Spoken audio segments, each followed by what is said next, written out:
Assalamualaikum warahmatullahi wabarakatuh. Sahabat tani, pengen pupuk kalsium pada tanaman tapi masih bingung mesti pakai pupuk kalsium yang seperti apa? Maka mari saya jelaskan ya sahabat tani 7 jenis pupuk kalsium beserta dengan fungsinya. Jadi pastikan Anda tonton sampai habis, insya Allah bermanfaat. Mari kita intro terlebih dahulu. BEM.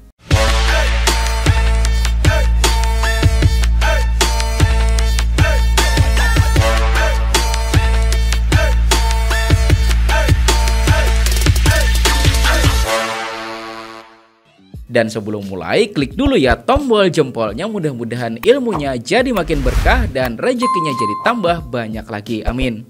Dan mari kita mulai dengan kalsium yang pertama, yaitu kalsium karbonat. Kalsium karbonat memiliki rumus kimia yaitu CaCO3.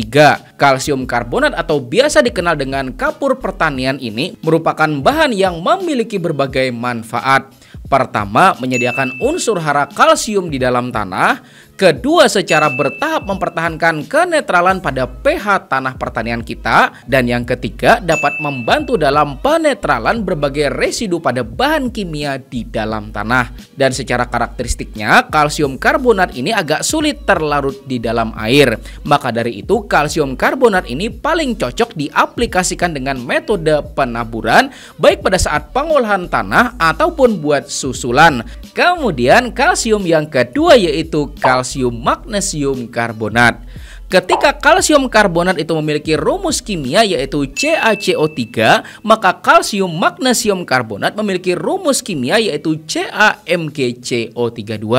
Dan pupuk kalsium magnesium karbonat pada umumnya ya sahabat tani dikenal dengan nama dolomit. Dan beberapa kegunaan dari dolomit itu, pertama, dapat menyediakan unsur hara ganda yaitu kalsium dan juga magnesium pada tanah. Kedua, dapat membantu menjaga kenetralan pH tanah. Kemudian yang ketiga juga dapat berfungsi untuk penetralan residu atau racun-racun yang ada di dalam tanah pertanian. Dan serupa juga dengan kalsium karbonat ya sahabat tani, rekomendasi pemberian dolomit itu diberikan pada saat pengolahan tanah. Sedangkan sebagai susulan, ketika cuacanya tuh sering banget terjadi hujan ya sahabat tani, maka pemberian itu bisa dilakukan dengan cara penaburan. Dan ketika jarang terjadi hujan ya sahabat tani, maka pengaplikasiannya bisa dengan metode pengocoran pada bagian perakaran tanaman kita. Nah, mungkin sampai di sini bakalan ada yang menimbulkan pertanyaan gitu kan, di antara kapur pertanian atau kalsium karbonat dan juga dolomit gitu kan, mana yang lebih baik buat diaplikasikan pada lahan ya kan?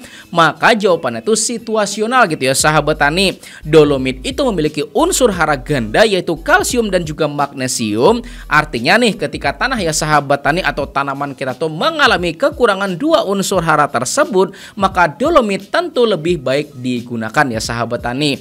Tetapi ketika ketersediaan magnesiumnya tuh udah tercukupi ya sahabat tani, sementara kebutuhan kalsiumnya sangat-sangat tinggi ya sahabat tani, maka kalsium karbonat lah yang paling kita rekomendasikan gitu ya sahabat tani. Dan tahukah Anda ya sahabat tani, persatuan berat yang sama, kandungan kalsium yang ada pada kalsium karbonat ya sahabat tani itu lebih tinggi dibandingkan dengan yang ada pada kandungan dolomit gitu ya sahabat tani. Kemudian kalsium yang nomor 3 ya sahabat tani yaitu kalsium oksida.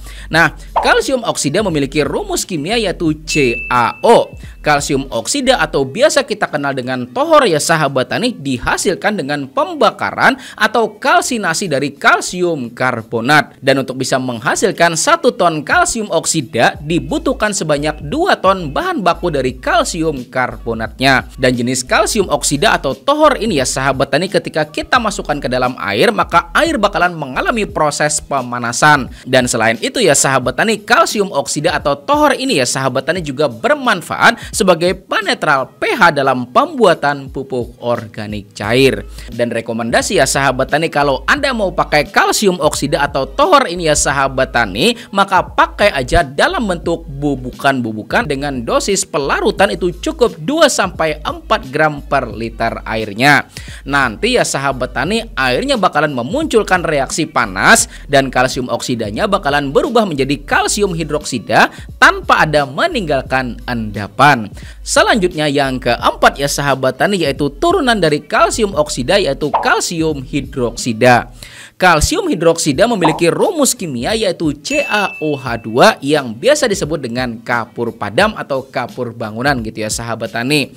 Dan berdasarkan tabel ini, pemadaman atau hidrasi kalsium oksida ya sahabat tani dengan proses basah bakalan menghasilkan kapur padam halus. Dan kalau menggunakan proses kering bakalan menghasilkan kapur padam butiran kasar. Dan kapur bangunan ini sudah pernah loh ya sahabat tani kita bahas di channel ini pada video yang ini ya sahabat tani. Nah, beberapa manfaat dari kapur padam untuk pertanian itu, pertama, dapat memberikan larutan ber-pH yang sangat tinggi secara cepat dan juga instan gitu ya sahabat tani. Artinya ketika kita siramkan pada tanah pertanian, maka dapat secara cepat dan juga instan buat menaikkan pH tanah.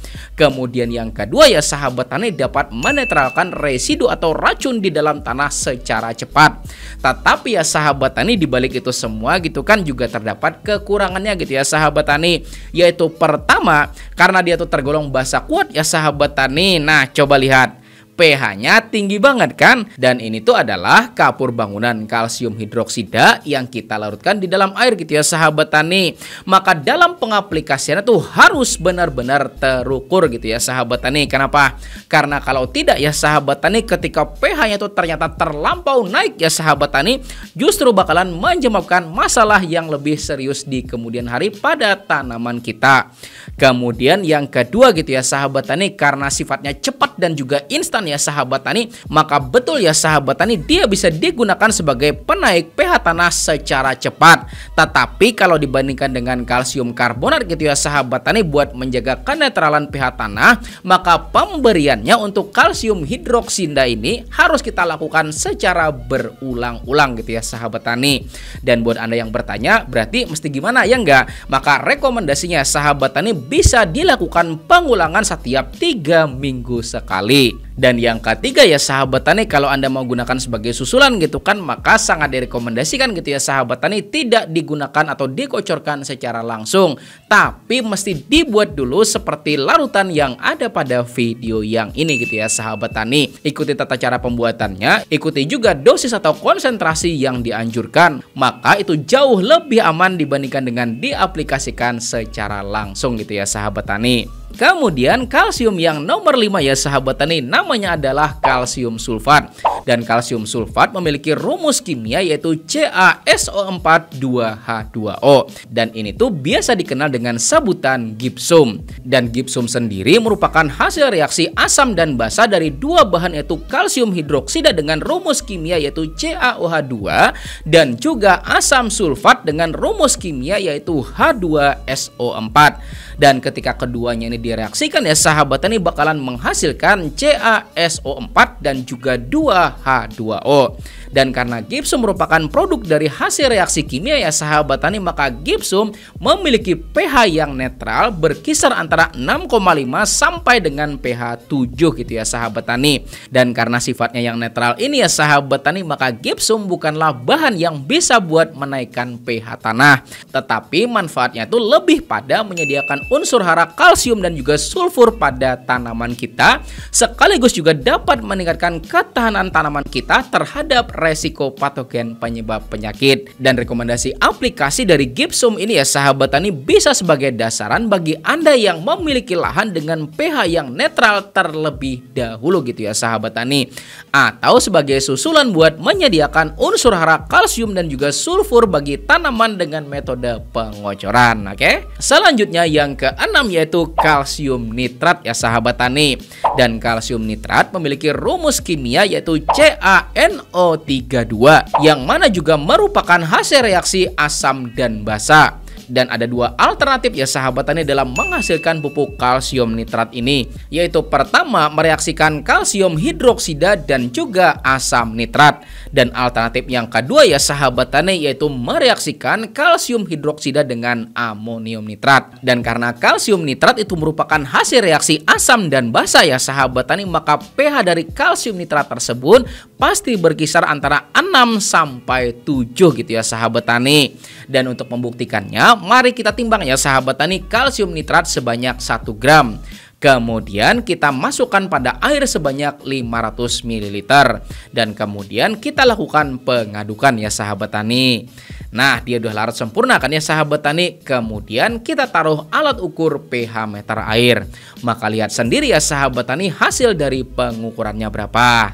Nah, pH-nya cuma di angka 6 loh ya sahabat tani, ya kan? Dan bahkan pada brosur pupuk Kalnit ya sahabat tani atau kalsium nitrat juga tertulis ya sahabat tani, pH-nya juga di bawah 6 gitu ya sahabat tani. Maka dari itu, kalsium nitrat bukanlah bahan yang dapat menaikkan pH tanah. Kemudian kedua ya sahabat tani, karena dia bersifat larut di dalam air, maka untuk pengaplikasiannya bisa dengan cara penyemprotan atau pengocoran pada tanaman kita. Kemudian yang ketiga ya sahabat tani, kalsium nitrat juga merupakan nutrisi pendukung saat tanaman kita tuh mulai masuk masa pembungaan, terutama saat terjadi musim kemarau gitu ya sahabat tani. Dan jenis kalsium yang terakhir itu yang ketujuh ya sahabat tani, yaitu kalsium amonium nitrat. Dan karena kalsium amonium nitrat itu juga merupakan produk dari hasil reaksi ya sahabat tani, maka otomatis juga pasti memiliki pH kurang dari atau sama dengan 7 gitu ya sahabat tani. Dan manfaat dari kalsium amonium nitrat itu dapat menyediakan unsur hara kalsium dan juga nitrogen dalam jumlah yang besar ya sahabat tani, terutama pada saat tanaman kita tuh masih dalam masa vegetatif gitu ya sahabat tani. Dan saya mau kembali menjelaskan ya sahabat tani, bagaimana sih sebenarnya teknik penggunaan pupuk dengan kandungan kalsium, terutama kalau kita mau kombinasikan dengan pupuk jenis lainnya. Maka pupuk dengan kandungan kalsium ya sahabat tani itu jangan dicampurkan langsung dengan pupuk lainnya dalam satu wadah gitu ya sahabat tani, tetapi harus dilarutkan dulu pada wadah yang berbeda. Wadah satu diisi air gitu ya sahabat tani, kemudian masukin pupuk kalsium. Kemudian wadah 2 isi air gitu ya sahabat tani, kemudian masukin wadah lainnya. Wadah 1 aduk sampai larut, wadah 2 aduk sampai larut juga gitu ya sahabat tani. Nah, kalau sudah larut dua-duanya, maka silahkan kita campurkan kedua-duanya gitu ya sahabat tani. Nah, cara itu ya sahabat tani adalah cara yang tepat dalam pencampuran pupuk yang ada kandungan kalsiumnya. Dan buat yang belum nonton video penjelasan detailnya, maka silakan ya sahabat tani tonton pada video yang ini, oke? Nah, itu tadi ya sahabat tani 7 jenis pupuk kalsium beserta kegunaannya, mudah-mudahan bermanfaat buat kita semua. Dan silakan ya sahabat tani tekan tombol share atau bagikan juga biar yang lain juga tahu informasi ini gitu ya sahabat tani.